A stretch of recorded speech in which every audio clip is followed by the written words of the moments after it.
Elif Shefak, Soufi mon amour, chapitre 40, Kimia. Konya, 20 décembre 1244. Bergère, née de simples paysans dans une vallée des monts Taurus, j'avais 12 ans quand Rumi m'a adoptée. Mes vrais parents travaillent si dur qu'ils avaient vieilli avant l'âge. Nous vivions pauvrement dans une petite maison où ma sœur et moi partagions une chambre avec les fantômes de nos frères et sœurs morts. 5 enfants terrassés par des maladies bénignes. J'étais la seule de la famille à pouvoir voir les fantômes. J'effrayais ma sœur et je faisais pleurer ma mère chaque fois que je racontais ce que faisaient les petits esprits.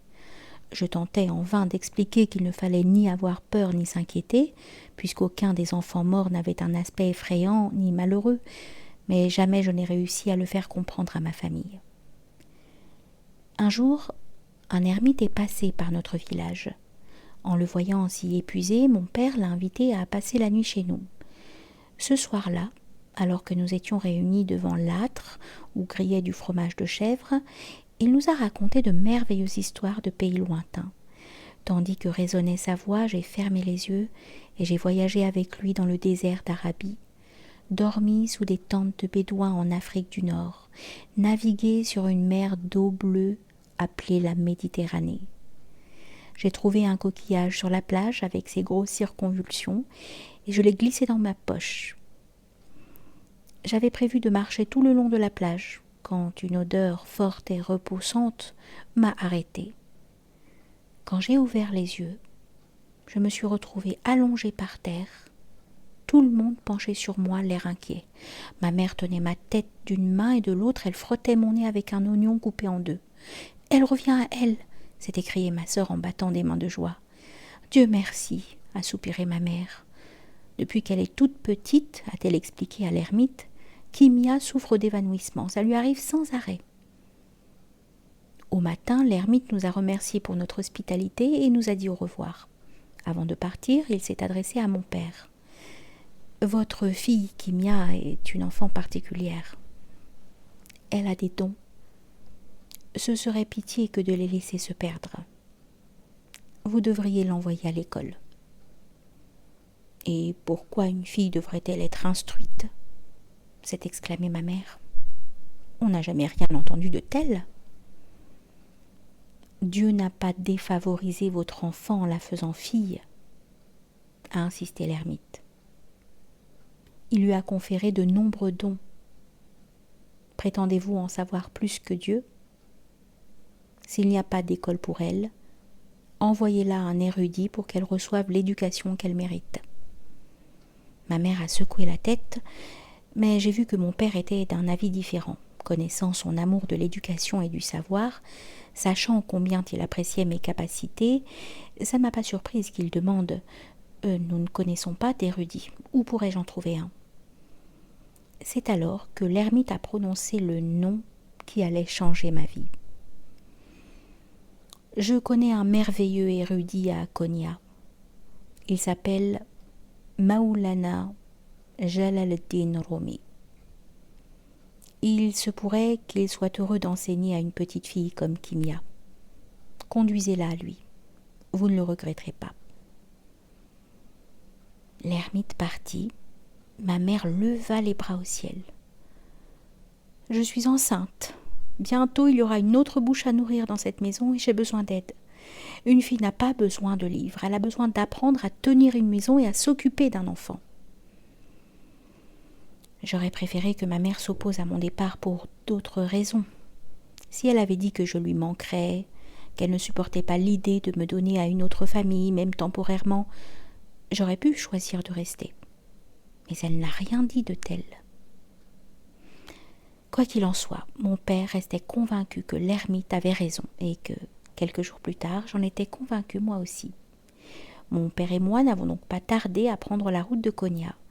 Nous avons attendu Rumi hors de la madrasa où il enseignait. Quand il est sorti, j'étais si gênée et je n'ai pas pu lever les yeux vers lui. J'ai regardé ses mains. Il avait des doigts longs, souples, minces, des mains d'artisan plus que d'érudit. Mon père m'a poussée vers lui. Ma fille est très douée. Ma femme et moi ne sommes que des pauvres gens. On nous a dit que vous êtes très savant en religion. Voudriez-vous l'instruire ?» Même sans regarder son visage, j'ai senti que Rumi n'était pas surpris. Il devait être habitué à de telles requêtes.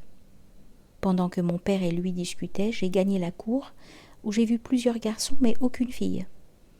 Je revenais vers eux quand j'ai eu l'agréable surprise de remarquer une jeune femme, seule dans un coin, son visage rond, impassible et blanc comme sculpté dans le marbre. Je lui ai fait signe. Elle a eu l'air surprise, mais après une brève hésitation, elle a répondu à mon salut. « Bonjour, petite fille.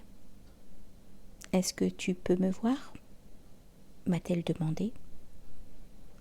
J'ai hoché la tête et elle a souri en battant des mains. « C'est merveilleux. Tu es la seule. » En arrivant près de mon père et de Rumi, j'ai cru qu'il cesserait de parler en la voyant. Mais elle avait raison. Il ne la voyait pas. « Approche, Kimia, » m'a dit Rumi. « Ton père me dit que tu aimes l'étude. Dis-moi, qu'y a-t-il dans les livres que tu apprécies tant ?» J'ai eu du mal à avaler ma salive et j'ai été incapable de répondre, restant comme paralysée. « Allez, ma chérie, » a insisté mon père d'une voix qui trahissait sa déception. Je voulais donner une réponse intelligente qui rendrait mon père fier de moi, mais je ne savais pas ce que ça pouvait être. L'angoisse m'étreignait au point que le seul son qui est sorti de ma bouche était un soupir désespéré. Mon père et moi serions retournés au village défaits si la jeune femme n'était pas intervenue. Elle m'a pris la main. « Dis juste la vérité sur toi, ça suffira, je te le promets. » Je me suis sentie mieux et je me suis tournée vers Rumi. « Je serais honorée d'étudier le Coran avec vous, maître. Je n'ai pas peur de travailler dur. » Le visage de Rumi s'est illuminé. « C'est très bien, » a-t-il dit, avant de se reprendre comme s'il se souvenait d'un détail dérangeant. « Mais tu es une fille. Même si nous étudions avec intensité et que tu fais de gros progrès, bientôt tu te marieras et tu auras des enfants.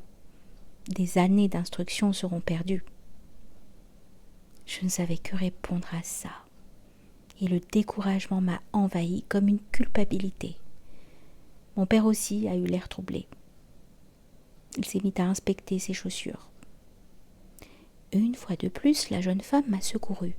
« Dis-lui que son épouse a toujours voulu avoir une petite fille et qu'elle serait heureuse de voir qu'il en ait dû qu'une. » Rumi a éclaté de rire quand je lui ai transmis ce message. « Je vois, tu es venu chez moi et tu as parlé à ma femme, mais je peux te dire une chose. Kéra n'intervient en rien dans mon enseignement. » Lentement, tristement, la jeune femme a secoué la tête et a murmuré à mon oreille. « Dis-lui que tu ne parles pas de Kéra, sa seconde épouse, mais de Guéver, la mère de ses 2 fils. » « Je parlais de Guéver, » ai-je dit en veillant à bien prononcer ce nom. « La mère de vos fils. » « Guéver est morte, mon enfant, » a dit sèchement Rumi en pâlissant. « Mais que sais-tu de ma première femme? Est-ce une plaisanterie de mauvais goût ?»« Oh, je suis certain qu'elle ne pensait pas à mal, » est intervenu mon père. « Je peux vous assurer que Kimia est une enfant sérieuse. Jamais elle ne manque de respect à ses aînés. » J'ai senti que je devais dire la vérité. « Feu, votre épouse est là. Elle me tient la main et m'encourage à parler. Elle a les yeux en amande brun foncé, de jolies taches de rousseur. Elle porte une longue robe jaune. » Je me suis interrompue en voyant la jeune femme me montrer ses babouches. « Elle veut que je vous parle de ces babouches. Elles sont en soie d'un orange lumineux brodé de petites fleurs rouges. Elles sont très jolies. » J'ai rapporté ces babouches de Damas, a dit Rumi, alors que ses yeux s'emplissaient de larmes. Elle les adorait. L'érudit est tombé dans le silence. Il se grattait la barbe, l'air solennel et distant. Mais quand il a repris la parole, sa voix était douce et amicale, sans trace de tristesse. « Maintenant je comprends pourquoi on dit que votre fille est douée, a-t-il confié à mon père. Allons chez moi. Nous pourrons parler de son avenir en dînant. Je suis certain qu'elle sera une excellente élève, meilleure que bien des garçons. » Rumi s'est alors tourné vers moi et m'a demandé « Peux-tu dire cela à Guévert ?» Inutile, maître, elle vous a entendu. Elle dit qu'il faut qu'elle parte maintenant, mais qu'elle vous regarde toujours avec amour. Rumi m'a adressé un sourire chaleureux. Mon père aussi.